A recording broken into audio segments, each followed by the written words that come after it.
I don't know. Now, just lay that there. Everybody online. Maybe if we didn't start on time, he's a prompt person. Yes, he is.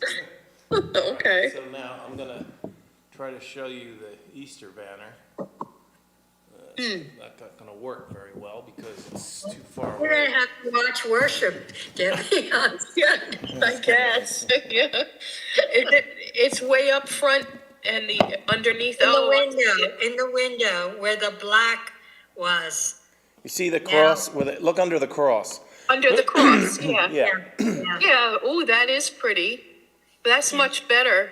Yeah. It's Are really you gonna leave that up year round, or is that No, just it follows the season. There was a purple one Yeah. during Lent. And Right. then that one, it'll be up there for 8 or 10 weeks during the season of Easter. until Pentecost, probably? Yeah. You know, the purple one looked blue online. I know it did. The camera, for some reason, changes the color of it. Oh. Right. Yeah, I saw it. thought I was colorblind because you said it was purple. No, it did. The camera, again, if I was a tech wizard, I could fix that because the camera you can change the hue and stuff of the camera, but I'm not capable of that. You're not a tech wizard? Come No, on. I'm not. Oh, Melinda? gosh. Linda's It here. looks like It you're in her Hello, car. Melinda. Yeah, it was me before, but I was on somebody else's sign-in, so I may have looked like a little Robert. Yes. Yes. We were We were wondering what happened to him. The name I came up as looked down well. because I took myself off the camera, and I went, "Oh, that's Robert. I'm in the wrong account." We thought we had caught someone else, see? But then he gave up on us. I thought it was divine action because I'm going to call Robert Mason and ask him to preach for me on a Sunday. And I thought, oh my goodness, look at that. He just arrived right here. I can ask him right now. But no, Melinda, it's going to have to be you preaching for me. So, Oh, okay. They may not ask me or you back. You what? I said, okay, but they might not ask me or you back. Okay. Well, all right. I'll try Robert first. I mean, it wouldn't be that bad, No, but I'm sure it wouldn't be. I'm sure it would be very good. if there was something that I could do without failing, it would be deliver a sermon. Really? But since I have fear of failing, I'm going to stick to what I know best. That's supporting from the left side. Wow, okay. All right, that's interesting. You know Yeah. you could do it if you could get over your fear. Huh. Yeah. Well, I guess we'll just be deprived of a great sermon. Aw. Or ask God to take away my fear. All right, I'll speak to God about that. Some people say if they could, sing if they felt that they could do it without failing or being embarrassed. And, I was the question, if there were one thing that you could do without fear of failing, what would that be? I said, I deliver a sermon. Well, I've done everything else, but I haven't done that. I mean, you have a friend who can arrange for that.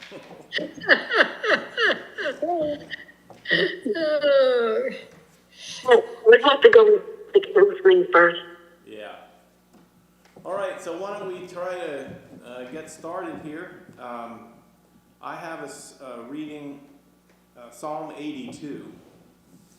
Okay. It's a short psalm. It's only 8 verses. So maybe we'll read that one and go on to reading the next one as well. Okay? So who would like to read? It's going to either be Barbara. Hopefully it's not Melinda. No, don't. I'm off camera for now. I just landed in my driveway. I'll come back on once I'm in the house. All right. Okay. But I'll be here. I'll be here. All right. We can see that you're there. All right. So, Debbie? Sure, I'll read. Okay. Yeah.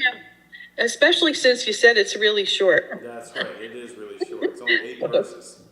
Okay. God has taken his place in the divine council. In the midst of the gods, he holds judgment.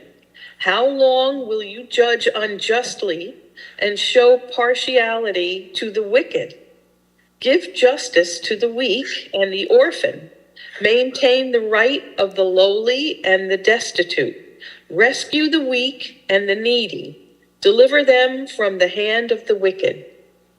They have neither knowledge nor understanding. They walk around in darkness. All the foundations of the earth are shaken. I say, you are gods, children of the Most High, all of you. Nevertheless, you shall die like mortals and fall like any prince. Rise up, O God, and judge the earth, for all the nations belong to you. Interesting with the Earth for Earth Day. Yeah. Yeah. So the reading that I did makes it clear. I mean, there's this strange thing of a psalm addressed to the gods. The gods. Now there is ancient precedent examples of this thing of referring to the gods as the leaders of the earth, the kings and queens of the earth. So this is a psalm. What an interesting relevance to today. This is a psalm that vocalizes the word of God to those who are in power in all parts of the world, in whose hands the plight of the weak and the poor and the poverty-stricken, the orphans, and there it's a threat in a way that says that they are called upon to pass judgment on orphans and the powerless in justice. And excuse me. The point is, they're not responsible for the circumstances of their lives, but you are gods, and sons of Elion you all are. But no, you will die like humankind and fall like any chieftain. And then the appeal is to arise, O God. This is Yahweh, the Lord of heaven and earth, the Lord of the gods, and judge the earth. And call these leaders who have sworn into and given into injustice and wickedness.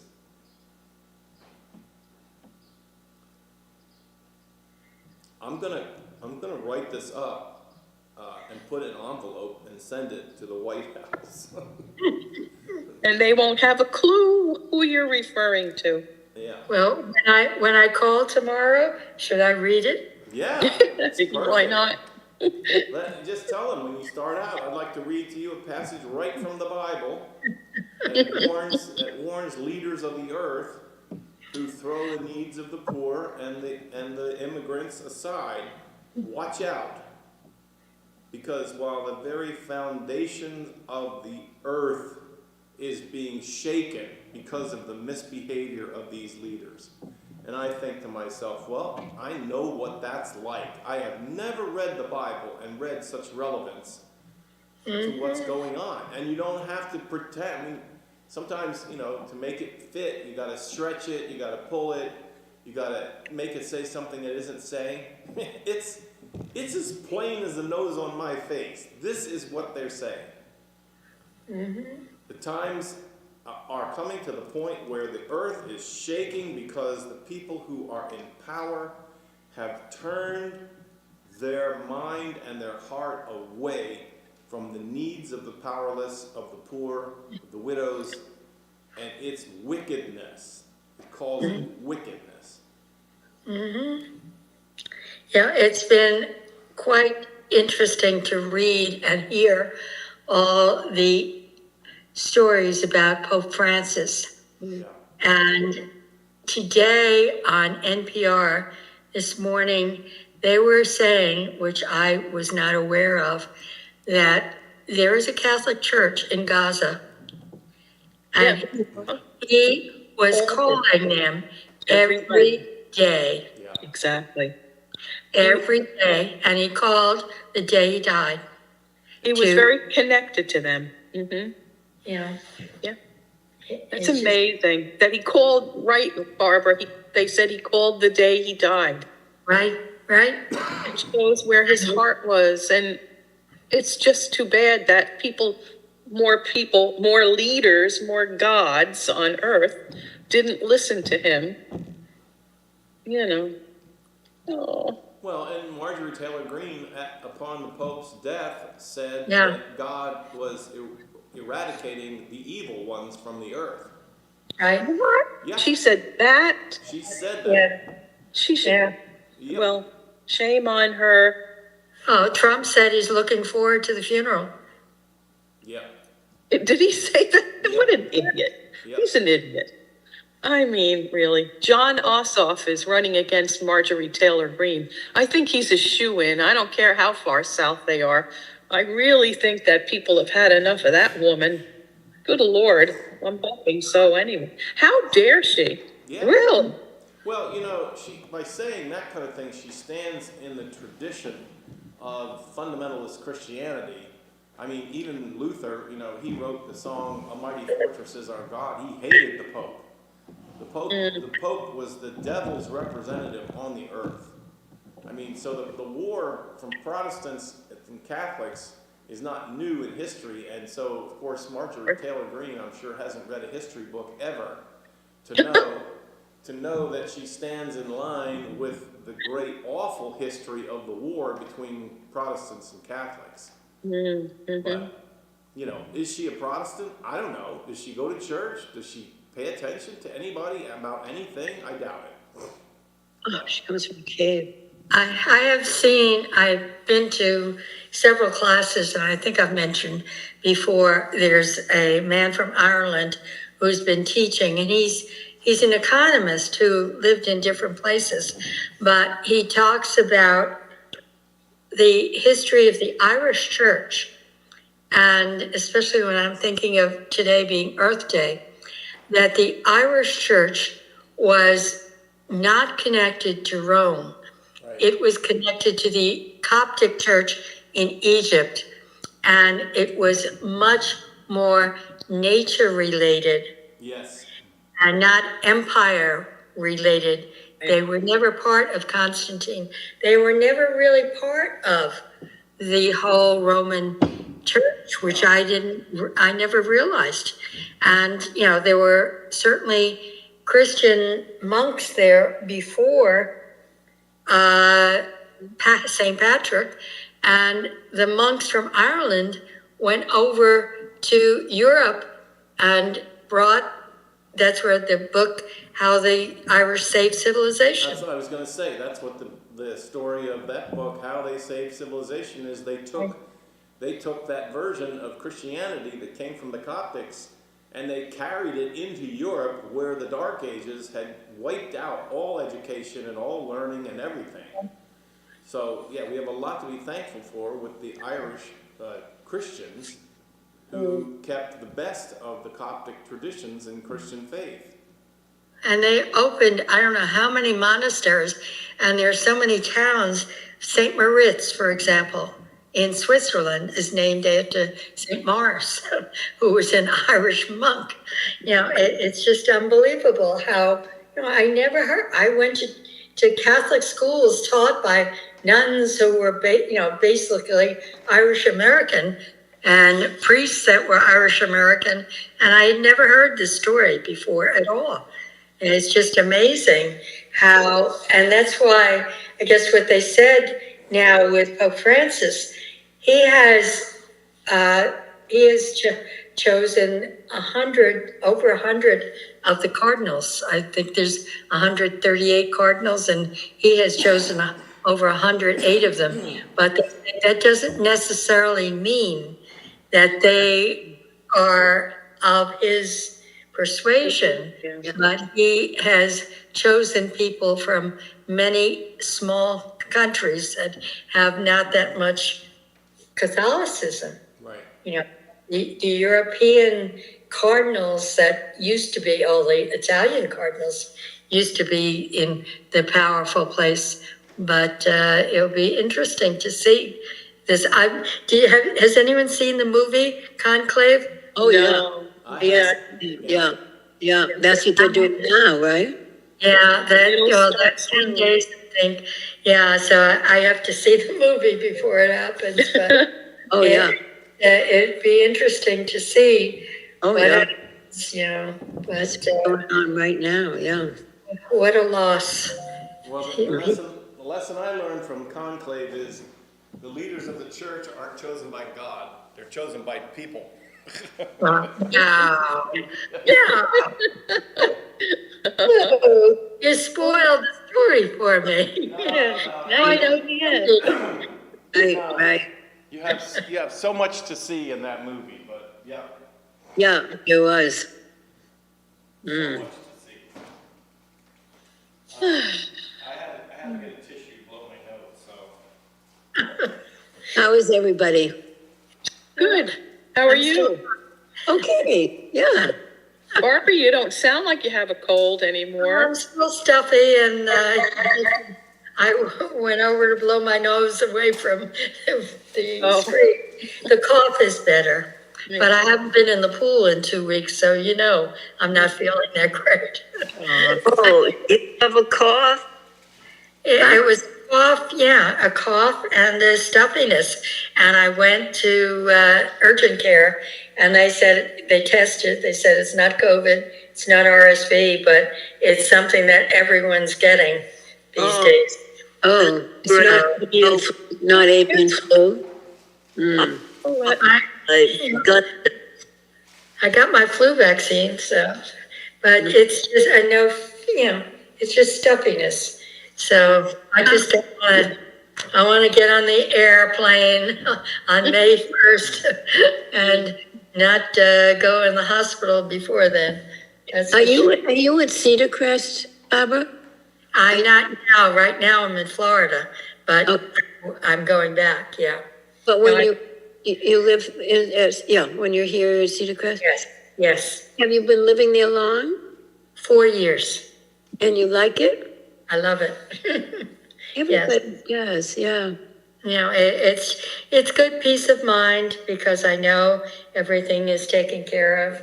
And I, met quite a few people, and I've gotten very involved. I teach English to some of the employees there, and I work in the library, and I'm involved in that DEI group. There is such a group that still exists, huh? We still are. DEIB, we're called. Oh, yes. Huh. Well, that way we'll know what happened to you when you disappear. Exactly. Welcome to San Salvador, right? Yeah. El Salvador. Oh, my goodness. So, Melinda, I'm glad you made it home. I see you there. I did. And welcome to Judy. Hello. Hello. And welcome to Colette. Nice to see you Hello. again. Hello. So, If I start coughing, I'm going to watch you, but okay. I'll shut.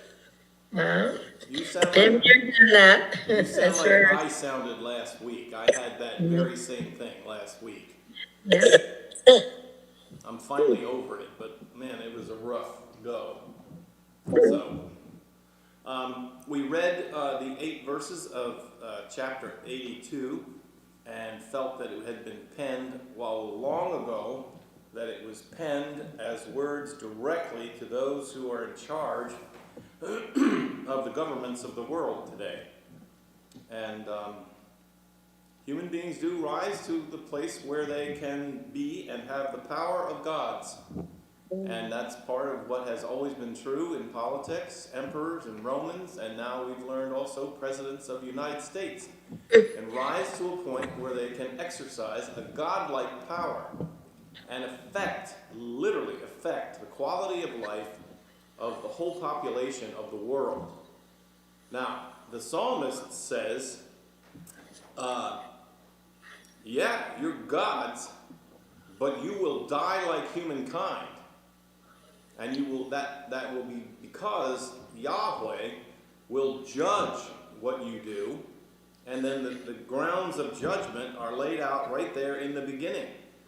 They will judge the way the powerless are treated, the way orphans have rights, and the way the poverty-stricken are treated, the way the powerless poor are made secure or not, and if they are saved, protected from the hands of wicked people. This is the judgment of God. This is it. This is how the earth was made. And if you're not gonna attend to these kinds of concerns in the world, you should expect a bad end for yourself. You see? So, what do you think? This is 82. Okay. This is Psalm 82. Yes, Luke? Psalm 82, yes. Shall we read it again? Sure. It's a little one. All right. Does someone else want to read it? Because I'll read it. God has taken his place in the divine council. 82. In the midst of the gods, he holds judgment. How long will you judge unjustly and show partiality to the wicked? Salah. Give justice to the weak and the orphan. Maintain the right of the lowly and the destitute. Rescue the weak and the needy. Deliver them from the hand of the wicked. They have neither knowledge nor understanding. They walk around in darkness. All the foundations of the earth are shaken. I say, you are gods, children of the Most High, all of you. Nevertheless, you shall die like mortals and fall like any prince. Rise up, O God, judge the earth, for all the nations belong to you. Okay.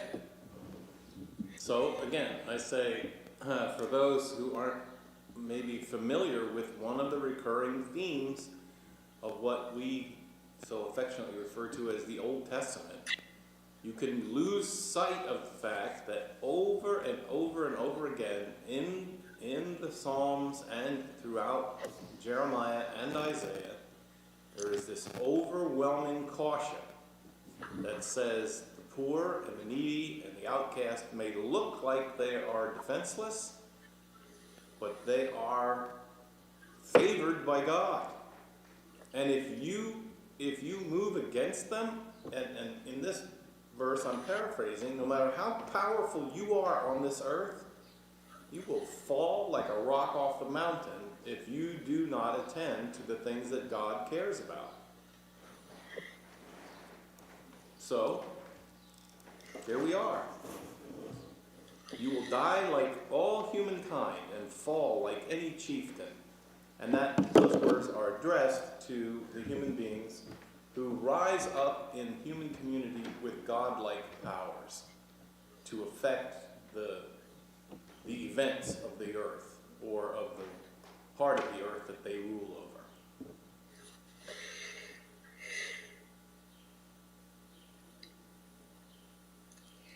I don't take solace in that because meanwhile, everyone is suffering. Just the idea that, okay, they're going to get their just desserts at the end, but meanwhile, people are in such horrible circumstances. Well, and I think that isn't that part of the strangeness of the history of human populations. I mean, you know, when Rome was in power, the people who were the Roman citizens, who were the upper class, they had a good life. But for years and years and years and years, the underclass suffered. They suffered. You can go back to Egypt. You have the Pharaoh claiming to be God and sets up an order of society which is really well ordered for people who are in the higher ranks of Egyptians. The rest of the people, they're just little peons that have to build pyramids and work for no food and no money. And the only comfort, even during a period of slavery, the image that the African American slaves held on to was their suffering in the night, but joy comes in the morning.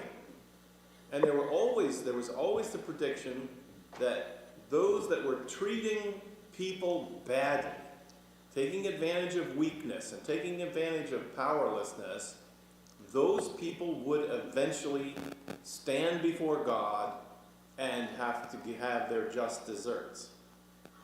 But the deliverance, it seems to me, the deliverance is not promised immediately.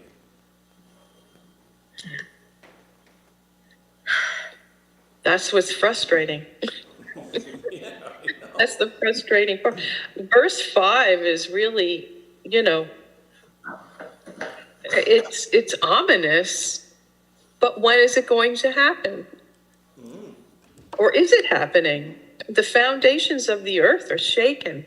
It seems like that every day, but where's the remedy for that? What about the needy, the homeless, the poor? As we were saying, Pope Francis spoke up for that segment of society, and there are quite a few people that do, but it seems like the world leaders pretty much don't. Right. Is that how you become a world leader? You have an ego that you know better than anyone, including God, what is best. Well, I think that right now there are leaders of the world who draw our attention because of the built-in cruelty that is a part of their way of coming to power. But I would say we have to be careful. You guys always correct me in this, that be careful of the rest of the people in the world who are not like that. There are leaders in the world who are not like that at all. Yeah. Because my wife is from New Zealand, she was constantly reminding me and pointing me in the direction of the government of New Zealand. It is unbelievable, the concerns for justice and fairness and there you have it. But we miss that sometimes. We don't see it because the leaders of large countries like China, or one of the worst examples still today, causes me all kinds of questions, is North Korea. How does North Korea stay in power so long? Yeah. I mean, there are hundreds of thousands of people who suffer every day. Mm-hmm. And in their country, they're not allowed to cry out to God. Right. But when you talk about New Zealand, you're also talking about how the leadership reflects the population. And then you think about what's happening here, and half our population is different from the other half.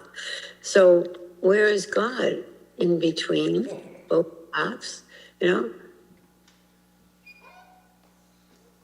Because it isn't only the leadership. I mean, the leadership gets to where they are. At least we've seen it here in Germany and in other countries too.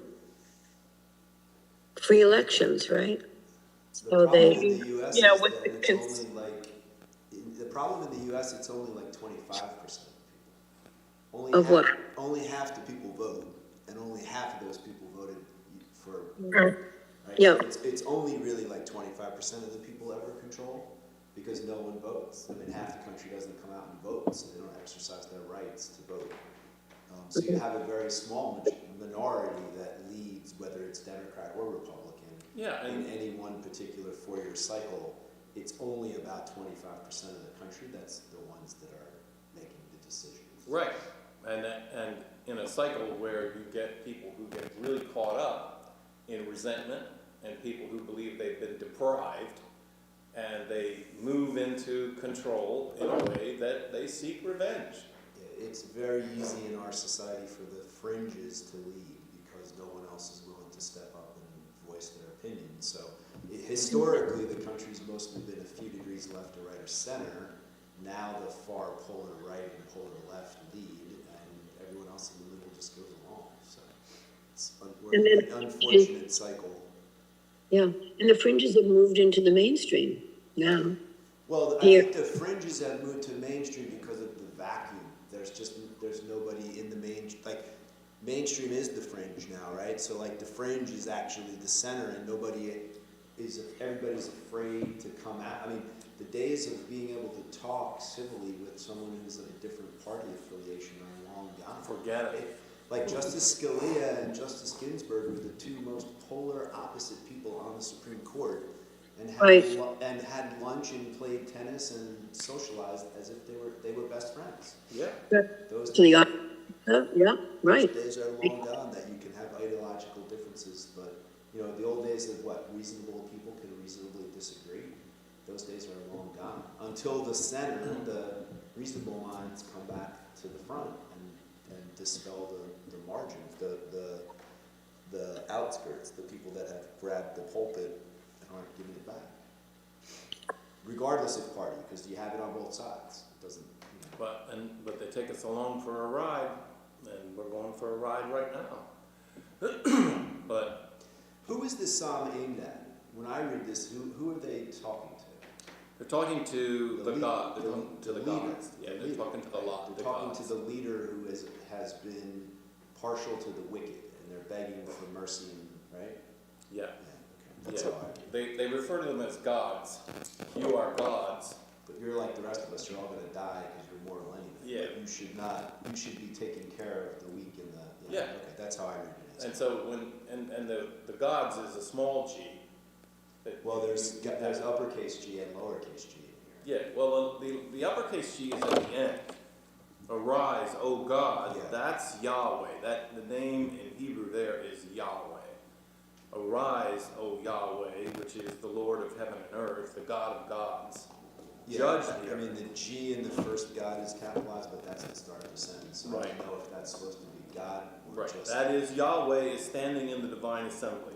And there's an image, you know, it's not, in the simplicity of we forget that in the ancient world, monotheism was not the rule of the day. There was polytheism. There was a God of the heavens, a God of the earth, a God of the sea. But Israel, the faith of Israel said, there is a God of gods. There is the Lord of all lords, the source of all life. And sometimes those small capital G's are people who become powerful. They become the Caesars and they become the kings. And they are like gods because they control and affect everybody's life. But a good king, a good Caesar, is one who remembers that they are not God, Right. but that God will judge them. And what's the standards by which God judges a leader? It's like, if the king or Caesar doesn't take care of the poor and doesn't defend the defenseless and the orphans, who will? And in the theology of the Bible, that's the very reason why a leader was given power. They were given power to defend the powerless and to set up a hedge of protection around people who had no source of protection. So who in verse 5, who is the they? Is that the weak or is that? It's the people that are undefended. Okay. That's the populace. They're like, Soren Kierkegaard talked about the motley cow. They're without the defenses that they need, and so they wander around without defenses. They're in the dark. Yeah. And they have, and the whole foundation of the earth is shaking because this is how the economy of God works. Those in power, those with means, extend their power and their means to care for those that do not have. That's how it's supposed to work. And when you get people who are serving in the seat of God, that many people accused Caesar in Rome of falling into this trap as well. He was God. Once he got that in his head, he didn't care about anybody. And so, before long, Rome, one of the greatest civilizations, at least in their minds, Rome collapses. It's gone. Why? Well, because the people of faith would say, because they abandoned the source who gave them the power to be the emperor. This seems to be following the same pattern, though, that a lot of these Psalms and also some of the books of the prophets that we've read, where they're calling God, like, where are you, God? God, rise up, O God, and judge the earth. Yeah. Where is God? And I think that's kind of what, when bad things happen, that's probably what most of us feel like. Where are you, God? Where is your justice? Yeah.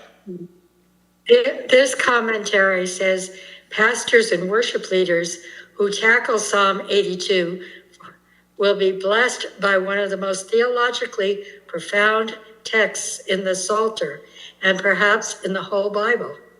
Wow. There really is something here for everyone.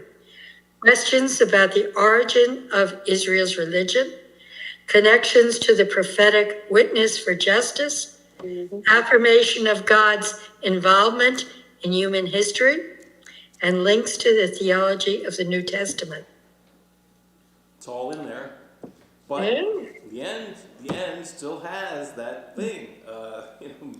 Walter Brueggemann talks about it all the time. We don't pay attention to what the scripture says is the relationship between God and human beings. He talks about how throughout the Old Testament and the Hebrew scriptures, you hear the role of human beings, and I know this will sound strange, but the role of human beings is to wake God up to the circumstances that human beings are facing. As if God can fall asleep. But one of our roles, Brueggemann has one point in his commentary on the Old Testament, he says, some of the Psalms, if you normalize them, they're saying, hey God, have you looked down here to see what's happening? You need to take a good look to see what is actually taking place here on earth. You won't believe it when you see it. And when you see it, you'll know what you need to do to respond to make sure this stops. That's like what Debbie is saying too. Where and what is the wake up signal? What's the wake up call? And what do we have to do? What do we have to do to wake God up? Yeah, wake God up. So what's our role? What's our responsibility? What's our act? Aren't we supposed to be God's vice regents on earth? Right, that's what I mean, isn't that what Pope Francis called us to be? So we're not doing our part either, I would say, but this is a pretty profound piece of literature here. Yeah, and the waking God up is, I think its intention is to show the interrelationship, like you said, the viceroys, the interrelationship between God and what God wants and what God will do and what we want and what we're supposed to do. It's not, there's no separation as if, oh, that's God's job. Yeah, on verse 6 it says, I say you are God's, children of the Most High, all of you. Right. That's us. That's not just the kings and just the powerful. It's all of us. What does that mean I then? think that's directed at the kings, the leaders, who are neglecting their duty to take care of the weak and to take care of the unfortunate and to help the others. Yeah, which I think, to your point, is right. Like, it's up to us. I don't think God doesn't step in and end wickedness. I mean, there wouldn't be a Hitler. There wouldn't have been all these wars. Like, there wouldn't be genocide. genocide in Africa if that were the case. It's up to humans. Like, God gives us the blueprint. It's up to us. God's not gonna, I mean, maybe I'm wrong, maybe God No, will I step don't in. think- I I don't don't think think you're wrong. God steps in. I mean, the world So is we- a horrible place. You can't believe that God's gonna step in because he hasn't. Right. He gives us the lessons to learn, to move forward and deal with it, but it's up to us. So we don't wake up God. That's not our job, not part of the job description. You know, Yeah, I mean, I It's- struggle with that concept because I don't know what it means to wake him up. Like, we woke him up, now what does he do? Normally, if you wake up a parent, they, you know, and kids are fighting, they separate the kids or they do punishment, but that doesn't, I I don't see how that No, happens. I think you can't push the metaphor too far. Because in the idea of we are to wake God up is also a call to us to be awake to what's happening. I think To that's, describe it, to say, God, are you looking down here? And when you do that, you're also saying, look what I see. we You know, need to do something. Look at about what I this. see. Yeah. Something needs to be done about this. Yeah. And I think that it is And maybe he's waking the God up in in us. It is. Right, right. And there's That's a- what I remember they saying, I had read that it's, said, why doesn't somebody do something about this? And then I realized I am somebody. Right. That's Well, I interesting. think that's a huge problem with our society right now. But Why doesn't somebody do something about this? Yeah, And that somebody isn't always me. it's not me. It's not me. As It's long as like- it's not me, why doesn't somebody do this?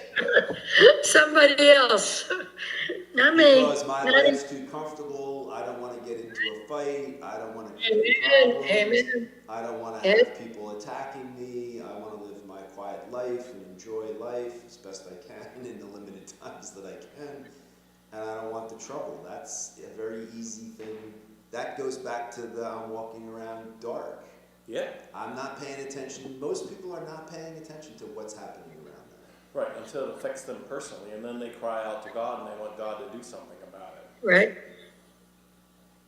I think God resides in us, and we need to wake up to the reality of we need to be holding people accountable. Yeah, I mean, one of the phrases, I didn't get into my sermon on Sunday, but I had it written down was, you know, there's a thing in coaching, especially baseball and tennis, where the coach will say, sometimes will say, keep your eye on the ball, Yes. but there's also another level of it which says, be the ball. Be the ball, so that you and the ball become one. And so my reading this year of the resurrection is, be the resurrection. You have to be the resurrection. You have to be in you, has to be the power that is, that which is dead has come to life. And that it's going to be for life, not just for me, but it's going to be for life for the world. This is the power of the resurrection of Jesus. I was just looking to, because when you said there are reflections in the New Testament of this particular psalm, Right. I did not realize that when Jesus was being accused of blasphemy, he quoted Psalm 82. And essentially, he quoted the part that said, you are God's and all of you are children of the Most High. So in other words, he is children of the Most High. Don't call me blasphemous if they're saying I am son of God, because you are too. So he's quoting that particular psalm, that particular verse. I think that's pretty cool. I never realized that. I didn't realize that either, but I do also think that's pretty cool, because I think Christianity, Christian theology, especially from the 12th, 13th, and 14th century, my own belief is they took a lot of the concepts and ran off to the woods with them. And I'm not convinced that the first 500-600 years of Christianity ever emphasized the divinity of Jesus any more than, like this says, you are children of God, you are sons of God, you are daughters of God. but it was the merger with the Empire of Rome that changed so much of what Christian theology was. If you go back and read the original theologians who described who Jesus was, what was the Jesus movement? The Jesus movement, I mean, I don't know, I can throw a mouthful of things out in the open here and say, you know, the whole teaching about the virginity of Mary, the virgin birth of Jesus, was never taught in the first 900 years of Christianity. Yeah, I read today that it wasn't until like 450 or something that they started even talking about Mary being like the Virgin Mother. That was the influence. Before they even acknowledged she was the mother of Jesus. Right. Yeah. But that was the influence of the empire. The Roman Empire originally persecuted Christians, threw them down the gutters, trampled them, and then the Emperor of Rome married a woman who was Christian. Yes. And when he married a woman who was Christian, he passed a decree in 326 that all Romans were now Christians. It was by edict. And then they set about writing what they call Christian dogmas. And I know sometimes it's easy to say, well, I'm going to be an original Christian, but you just skip over all the history of the Christian church. I'm not trying to do that. And I'm sensitive to the teachings about the divinity of Jesus, and I'm sensitive to why the virgin birth was important during that time, but I am not sold on the idea that you have to believe in the virgin birth to be a Christian. I don't believe that at all. Isn't that the connection to God? Isn't that what is the connection to God? I mean, back in those days, they thought the gods came down from heaven and can have kids with humans. Yeah. So Right. that God, comes out of Greek. God was the father. That comes out of Greek, basically like Zeus and all those gods could come down to earth Right, and and have- mate with right. human and create a godlike child.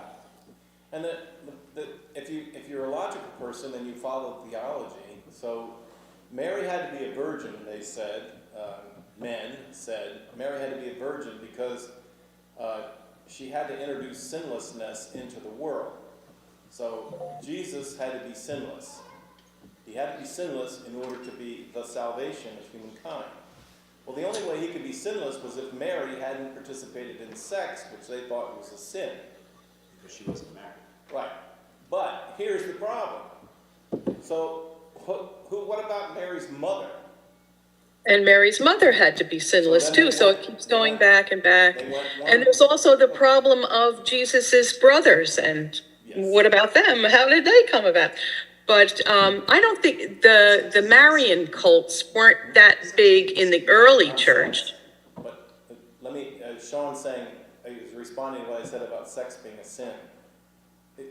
Sex, as a way of Jesus being created, meant that Jesus was born under sin. In other words, Jesus was not, had to be exempt from the sin of humanity. Right. He had to be exempt. The only way he could be exempt Joseph from couldn't sin. be Israel. Right. But where did the original sin come from? Original sin, the doctrine of original sin was developed by Augustine. Augustine was a Catholic priest who wrote extensively about the nature of sin, and the whole doctrine of the original sin was developed by Augustine, but he quotes the Apostle Paul. So the idea was that they taught that Paul believed that sin entered the world through Adam and Eve, and that we were all sinners. Augustine is the one who said that we are all worms. And Right. except that God reaches down and saves us, we all deserve to die. We all deserve the eternal punishment of hell. And that's just the basic fact of human beings. But that wasn't about sex. That was about disobedience and not paying attention to what God Right. told them. Yeah, no, Right. So I didn't mean to slip off that edge to say sex is sin. Right. But the sexlessness of Mary was how a child, and she in particular, had to be exempt. Spotless, yeah. Yeah, had to be exempt from the faults of human beings. Right. Right, and I heard at some time too that a lot of people refuse to believe that Jesus defecated, because that is very human and very dirty. You know, it's like all those bodily functions of regular human beings. But the Marian cults didn't become really, this is what I've read, popular until closer to the Middle Ages. Because the people were uneducated, and a lot of them didn't get to hear priests and go to the cathedrals. But what was popular was veneration of Mary. Right. And that was a way to get, the hoi polloi, the regular populace, interested in the church. And that's why she was so venerated in later years. But it's, But the, I think it's a wonderful thing to venerate women at any time. Why not? Well, I didn't know until a few years ago that the Immaculate Conception was Mary from her mother. Not, Right. I went to 13 years of Catholic school, and I always understood it, that it was Jesus was the Immaculate Conception. no, because the word immaculate conception came up when the theologians, were arguing over the sinlessness of Jesus, and they said Jesus was sinless because he was born from his mother who was sinless. And they said, well, how did she get sinless? Well, she was sinless because of the immaculate conception of her mother. And the question is, why did you stop there? Right, why don't you keep going back? That was the Yeah. I had the same experience of you going through Catholic school. I don't ever remember that explanation of the Immaculate Conception. Look it up. If you look at it, just look up Oh, yeah. immaculate conception. Yeah. Most Catholics think they're talking about, the amazing conception of Jesus being born, to a virgin. It's not. It's to fix the problem of, they had this idea that sin was like a contagion that had affected human beings from the time of Eve and Adam. But under that analysis, you'd have to go back to everyone Yes. in the line. Exactly, right. Her parent. Yes. Not only her mother, but her father, everybody. Yes, everybody. And that's the That point. always perplexed me. So, And, in the That gets us Quran, that it's means the like same. Half the world would be sinless then, because we're all descendants of Genghis Khan anyway, right? If you're a person who likes logic, do not read Christian Don't read that. theology. Right, and it's also in the Quran, Lou. Yeah, it is.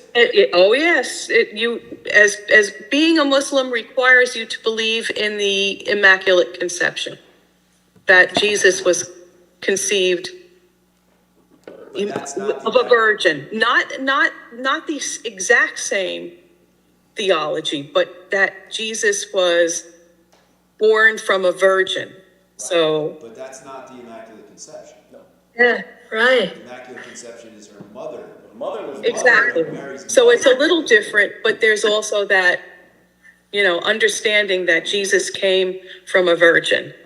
Right. So- And the idea that they're working on, what they're trying to get at is, they're trying to get at how is it that Jesus, by his death, could atone for the sin of all humanity. And so this is logic. This is Christian dogma. This is logic. This is not biblical theology. I always try to tell people, when you're gonna listen to me talk, you need to know that my theology arises out of the Bible. But the church, this is why the Roman Catholic Church never argued for the inerrancy of the Bible. The Catholic Church said, you don't have to read the Bible. We never read the Bible. No, you don't have to. And you know why you don't have to? You're to take your thoughts about God and Jesus from the priests. From us, yeah, we'll tell you. The priests are the ones, and ultimately, so this is where you get to another kind of wild thing is, and how do the priests get their authority? Well, they get them from the cardinals. And where do the cardinals get it? Well, ultimately, it goes right back to the Pope, and to the ex cathedra ability of the Pope to speak ex cathedra, which means without error. Right. And so when the Pope delivers an ex cathedra statement, it is God speaking. Now, that's dogma. That is all dogma. You won't find any of that. But the Catholics Invisible. also claim to trace directly back to Peter. the Yep. disciple, correct? And that's their authority. That they are an extension of the disciples. Like, absolutely. And not just the disciples, because there were other disciples, Mark, St. Mark at Church of Antioch. There are other, and But right to Peter. Peter is the preeminent one. The Roman Catholic Church said, Jesus said to Peter, you are Cephas, The rock. the rock, Yeah. and upon Right. you I will build the church. It was my church, right? So, you know, the Greek Orthodox Church is shoved out the door because their patriarchs were not Peter. The opposite church. So I just read Immaculate Conception is not that Mary's mother was, it was that she was born sinless. Right. By God's immaculate grace upon her birth. Right. So they don't have to go all the way back to Right. anybody That's else. how they stopped it. They stopped it right there and said, God, there are only two humans in the world that ever had no original sin. Right. Mary and Jesus. But if you're in a philosophy class and you're trying to present this and you say, okay, well, if Mary's mother could be born sinless. Not Mary's mother. Mary to her mother was born sinless. Right. Mary was the Immaculate Conception. Right. But Mary's mother was also a sinless human being. No. That's Yes. what Not they according to consider. this. You can look it up. Yeah. Well, there Mary's are, mother was see- sinless. That's the only way that Mary could have been sinless. Okay.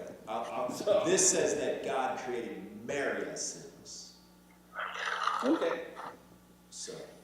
So now you see the problem with the Pope telling you one thing because other popes at other times told you something else. So who do you believe? I mean, the Pope is not without error, of course. The logic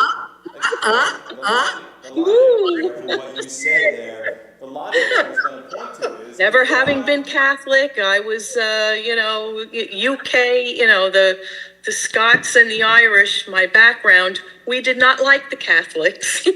So anything papal was out the door with us.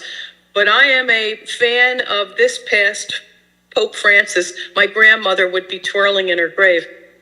But he was a wonderful philosopher and just a wonderful human being, and not without sin. Of course, he'd be the first to say that.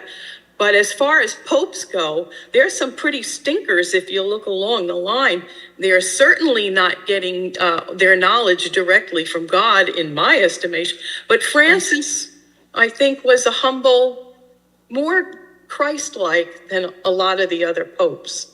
That's what I said. And I love that.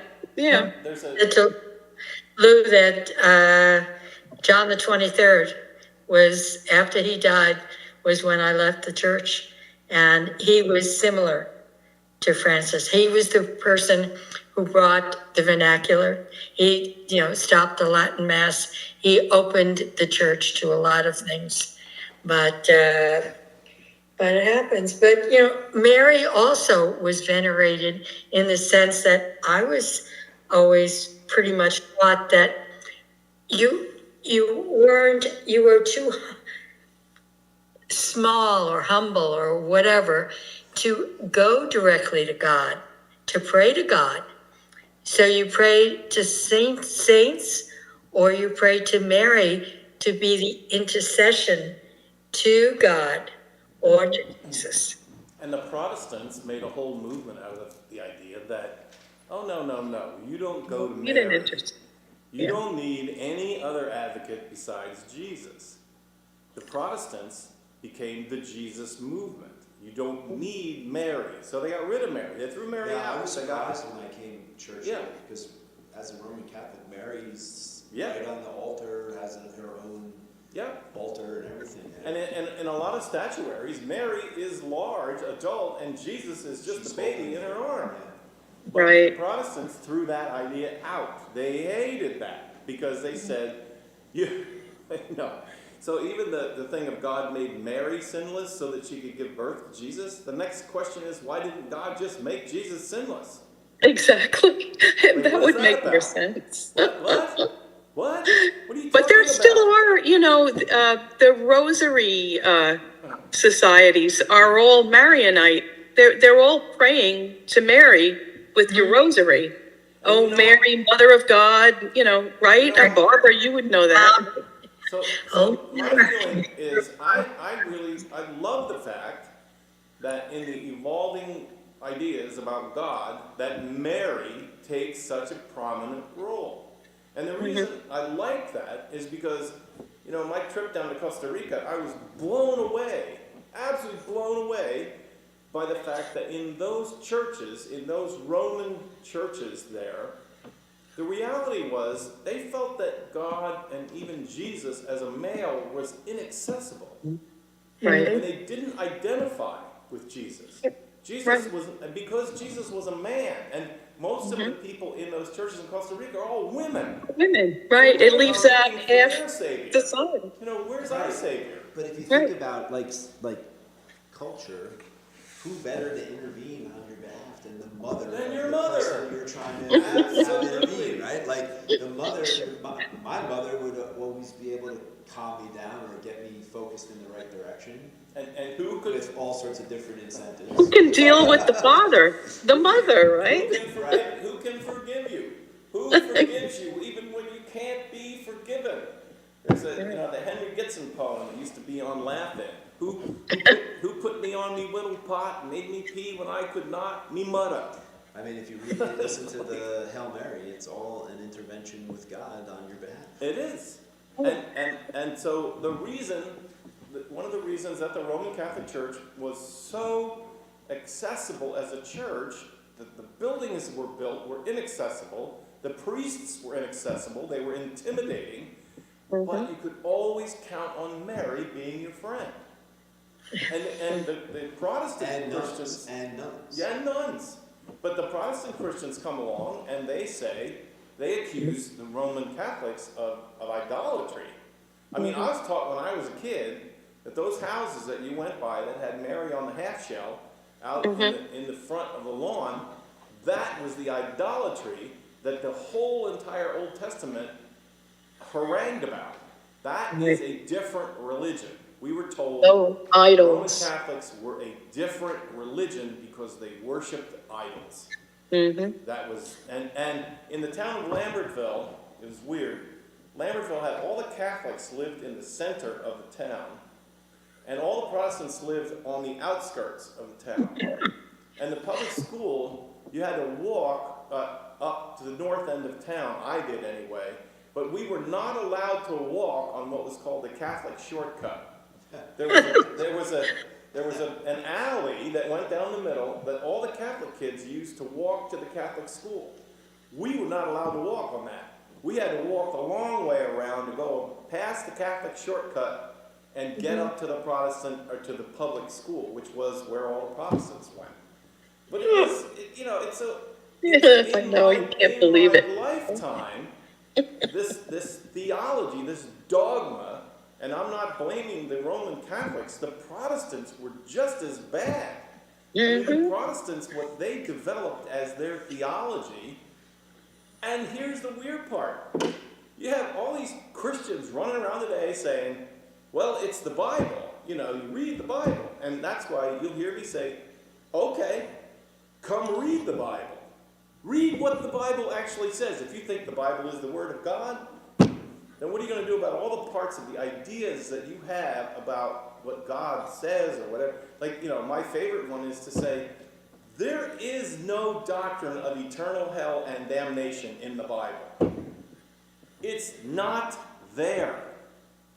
But people go, well, that can't be true. That can't be true because that's how Christianity is explained, right? You do well, or if you do wrong, you pray to Jesus, and then Jesus will spring you free from the powers of eternal burning in hell. That came about when the church, on both the Roman Catholic and the Protestant church, was having a very difficult time controlling people. So, How better to control than to scare the shit out of them? that is exactly right. Part of my French. How better to control them? And I'm going to say this with the most respect that I can muster. My Catholic friends who still go to Mass, they're not there rationally, but deep down inside they are afraid to Still not afraid. take the sacrament. Did you ever read James Joyce's Portrait of the Artist as a Young Man? No. There are like about 15 pages where the priest is describing what it means to go to hell. And it's horrific. And I guess James Joyce is just showing what culture he came from and what he was taught. And I would say if you had to listen to that all the time, you would feel that way too. It would be so ingrained in you that you would never not go to church. You would not want to risk it, even with your fingers crossed. You know? I always tell, since it's Easter, Easter season, I always tell the story about, my 4 little kids. And I had an Easter Sunday off. I left one church and I was waiting for the job to begin at the next church. And so we went to a church. We went to my youngest brother's church in Lancaster.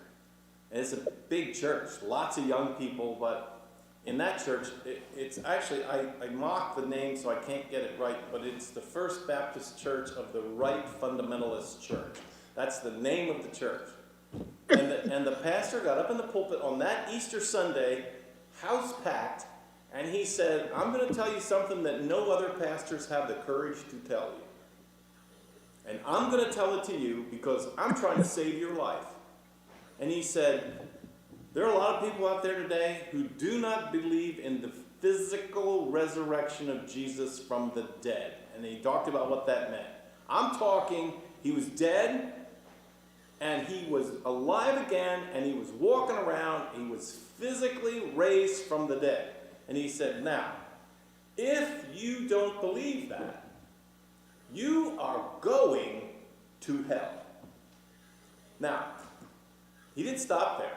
And I want you to know what hell is like, he said. He spent 20 minutes describing the torment of hell.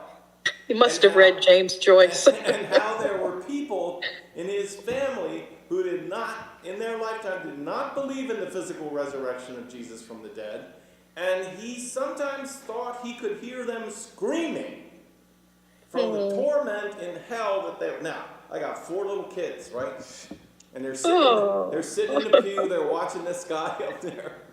And we walk out. First of all, nobody talked to us in the entire church. Not one person talked to us at all. We made our way out of the church.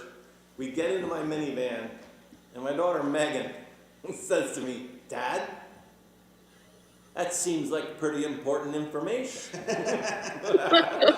never told me And that. she says, how come you never told us that? That seems like pretty important information. Like, that preacher scared my kids to death. About, when somebody dies, you're going to, scared straight, you are going to burn in hell. He described the temperature of hell. He described what fire at that temperature. I mean, this was the Easter Sunday sermon. And all I want to say, When are you going to tell us that? I know, Dad, when were you going to break that news to us? But it blows my mind to be a pastor when most people say, well, my faith is based on what the Bible says. And then if I had the time or the gumption, I would have pulled that pastor aside and said, where? Exactly. Where did you get any of that information from the Bible? And then he would go to what a lot of preachers with that kind of authority position would say, and that is, well, I'm a pastor. I'm the one who's charged to deliver the news. And then he's just like the Roman Catholic priest, who says, the authority rests in the preachers and the teachers, not in the Bible. You need me to interpret the Bible for you. What would they have said if you demanded Like, where do you find that? The only thing that I think would come close is Revelation, and that is like a fever dream. It's not. Yeah, and the Revelation describes a bad dream. The closest you could come was where the Apostle Paul says, and it's very interesting because he quoted this, that the Apostle Paul says, if you do not believe in the physical resurrection of Jesus, you are without hope. Oh. Because he okay. felt that the truth of the physical, Paul felt the truth of the physical resurrection proved all the rest of what faith was about. But all he says is, you're without hope. You need to believe in that God was involved in Jesus and came to life on Easter Sunday so that you can then begin to live your life of hope. And from that, you got, the fiery furnace of hell burning your skin off of your bones. You often talk, though, I've heard you preach on this, that it's a reference to like where they burn the garbage. It is. The word for hell is that spot out in the desert where if you don't act better, you're going to end up like the garbage burning out in the desert. And it goes back to, I don't know, was it in the Jeremiah text or Isaiah again, that Gehenna is a valley where the people wandered so far from the message of God's love and grace and care for the poor, blah, blah, blah, blah, that they began to adopt the child sacrifice. And in order to win favor with God, they were taking their babies and they were strapping them onto altars and they were slitting their throats and lighting them up. Followers of Yahweh were doing this. And it's appalling in the history. It tells it, it says it, you can read it, that actually that area where they wandered that far from the truth of the love of God, that area was considered accursed. But sacrifice has been part of human culture from the very beginning, right? Yep. So sacrificing your most beloved thing seems like illogical, but a logical extension if my cow isn't getting it done and my birds aren't getting it done and it's still no rain and we're still dying, that I'm going to give you my firstborn son, because the Bible talks about giving you your firstborn son, right? Like the Mayans did it, the Aztecs did it, the American Indians did sacrifice. Sacrifice has been part of, not that I'm condoning sacrifice. No, I know, but offering something for atonement. But Lent is sacrifice. We give something up. It's a sacrifice of the heart. It's right. Yeah. But there's a big difference in that, later on in the New Testament, it says, in Jesus' time, the sacrifices came to an end. Jewish people don't sacrifice today. They don't. And the reason they don't was, and Paul and Jesus even said, it wasn't God that demanded the sacrifices. It was human beings. Human beings needed some way of feeling like they had fixed the bad things they had done. And so God gave them the sacrificial system for them, not for God. Micah And it also helped the priests in the synagogue because they got meals. Yes. They had all that meat. And honestly, they took the best parts. Say a couple Hail Marys and an Our Father for penance. In confession. Micah, one of the later prophets, says, you people are so screwed up. You think that God likes the smell of any burnt offerings. Burning flesh. It's stench in the nostril of God. Micah says that. God never required the sacrifices. Never.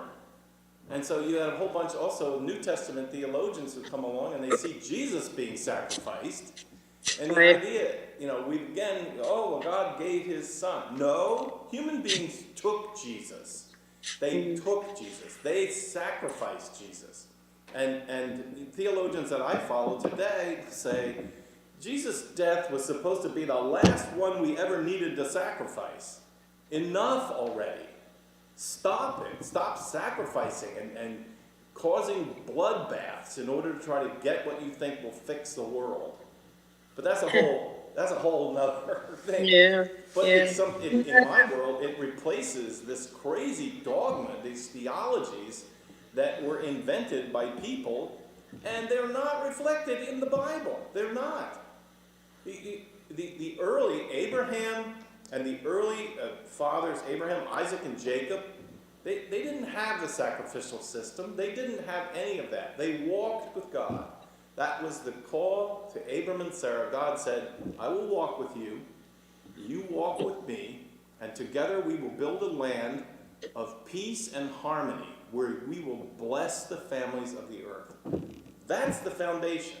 You move past that and you start to see these people who they corrupt it. They begin to invent all kinds of ways.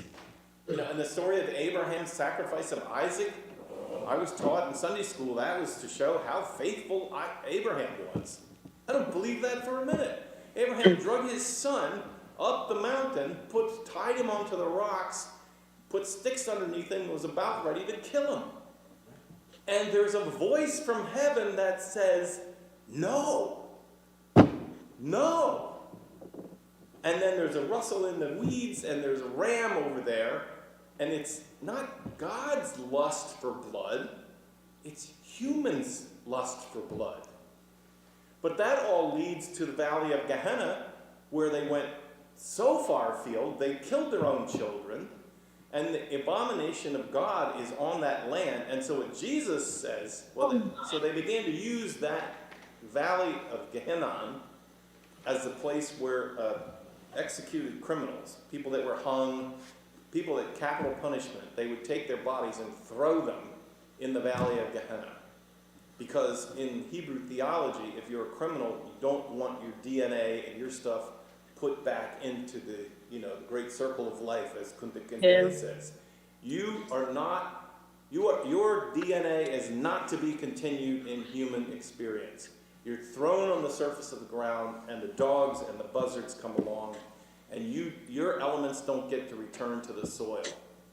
About once or twice a year, Gehenna Valley would start to stink so bad they couldn't even breathe in Jerusalem.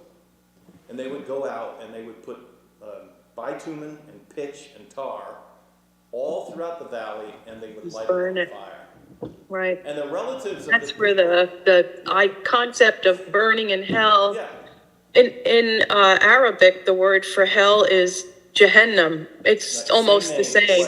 Almost the same word, right? And Yeah. Gehenna was a valley. It was a sunken area of land, and there was a rim around it. And if your son had been accused of a capital crime and his body was in that pile, when they lit it on fire, the relatives of the people whose bodies were burning there would go to the rim around Gehenna, and they would weep.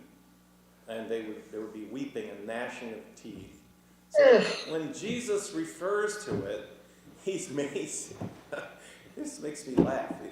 He's saying to them, you need to live your life in a certain way so you don't end up in Gehenna. Yeah. Don't steal your neighbor's belongings. Don't murder.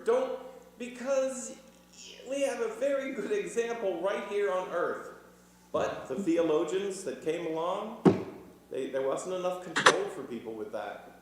And so they began to develop this idea that Jesus had said, live the And if you are thrown into the pit, your body is not buried, and there's no connection then between you and God. You're not returning to God.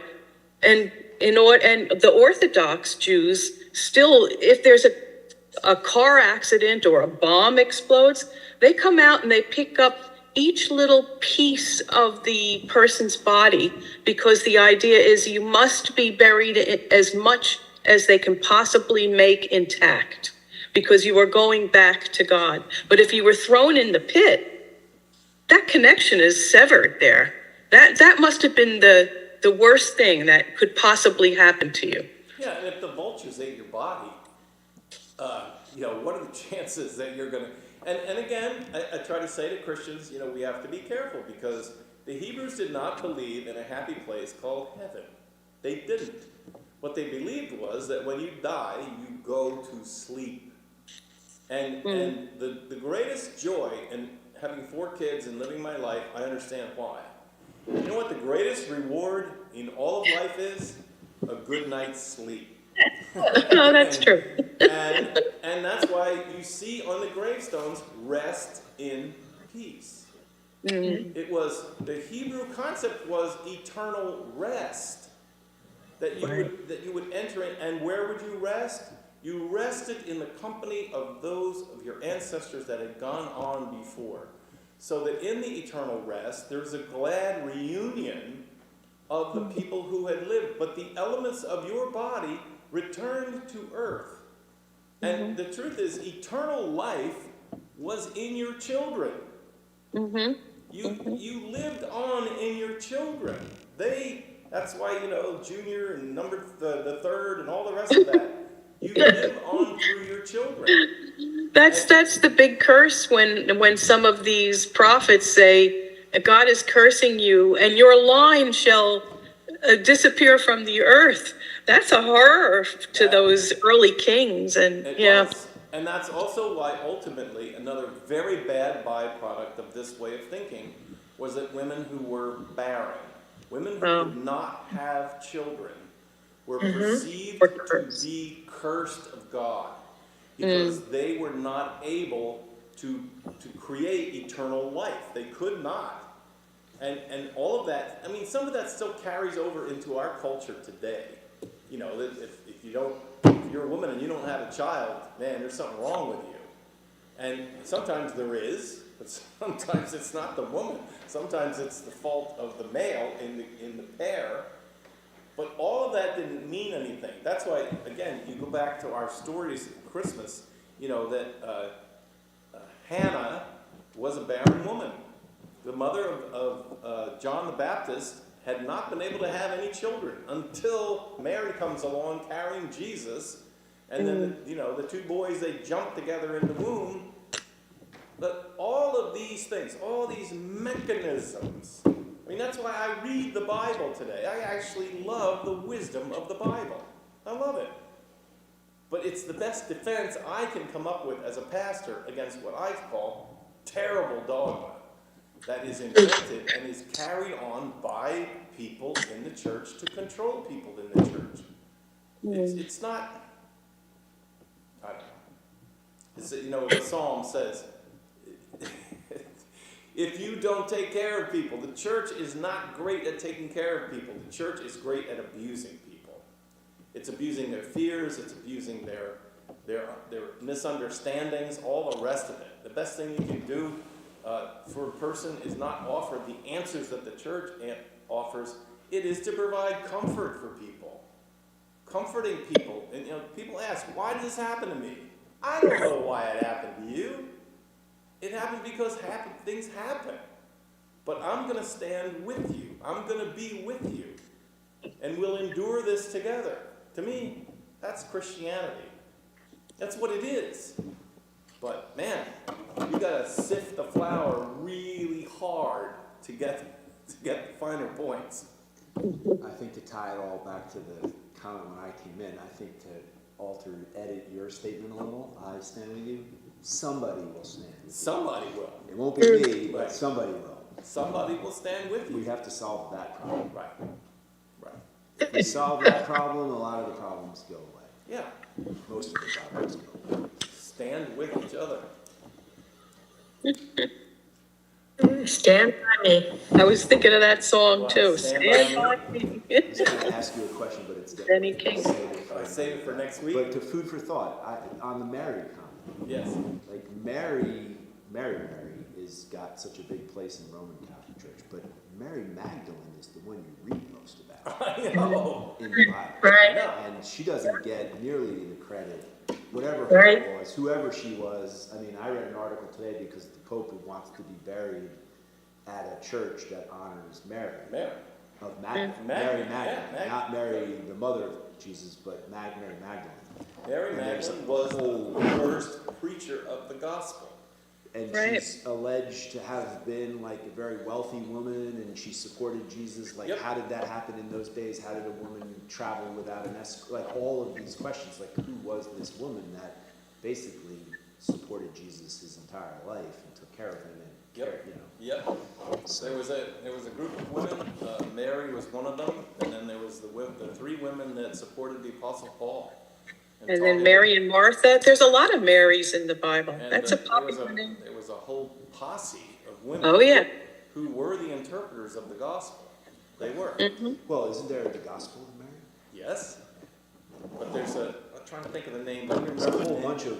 Oh, Gospels yeah, I that can never never made it into remember the names. I'm trying to remember the I name always of the want to woman say that- Persephone, but it's not It's one of them. Priscilla. It was Priscilla. Priscilla. I knew it was a P word. There's a couple of them. There's a cave from the 1st century that has a representation, because the church had to go underground. And in that cave underground, they have a representation of the disciples, and they have Paul, who was a great teacher for the early church, and they have his head. You recognize him by what he's carrying. And then there's a picture of a woman, and her head is 5 inches higher than Paul's. Her name is Priscilla. But in the cave, somebody came along and scratched the effigy of Priscilla off the cave wall. So women were initially a very big part of this movement. And as I say, the phrase, Mary says, "I have seen the Lord." Mary Magdalene was the first preacher of the gospel.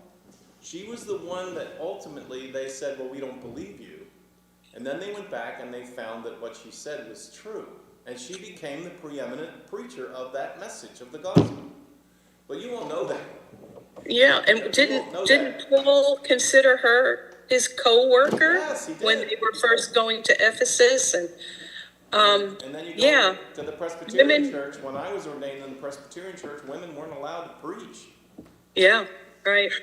I just watched the Philadelphia 11. I'm not sure if it's a brand new show on PBS. It's the 11 women in the Episcopal Church who were ordained. Now, it was in the 70s. It was. I feel like it was more recent than that. Well, those Episcopalians, you know. Pretty I think that was the first. liberals. They were the first So they were liberals. in the 80s. Because they rejected the Pope. I mean, you're not going to believe anything the Episcopalians tell you, are you? Interesting to see. It's an excellent program called the Philadelphia 11. All right, And I'll look for it. what the women, and they revisited the women now, who, but they went through the whole 3 or 4 years that it took them to finally get ordained. But then they had interviewed some of them now as well. So it's a very interesting program. Philadelphia 11. Okay. Well, thank you very much for everybody coming tonight. It was good to see you. Nice to chat with everybody. See everyone. Happy Easter Yes. to you. And we'll be back for Theology 102 next week. Inshallah. Have a great week, everyone. All right, good night. too. Good night, everybody. Good night. Good seeing everyone. Good night. Yeah. Yes. Yeah, I like it. I like it. I really enjoy it. I mean, like I said, it's an opportunity to, you know, my Bible, well, my Bible study in Milburn was funny because, you know, there are a lot of very, very wealthy. Drive here, by the way. What? I'm surprised you drive here. Well, I Did you come drove. from somewhere else? No, I drove because I walked over, and then far too late, I realized I didn't have my iPad. Oh. So I drive back home. I only drive when I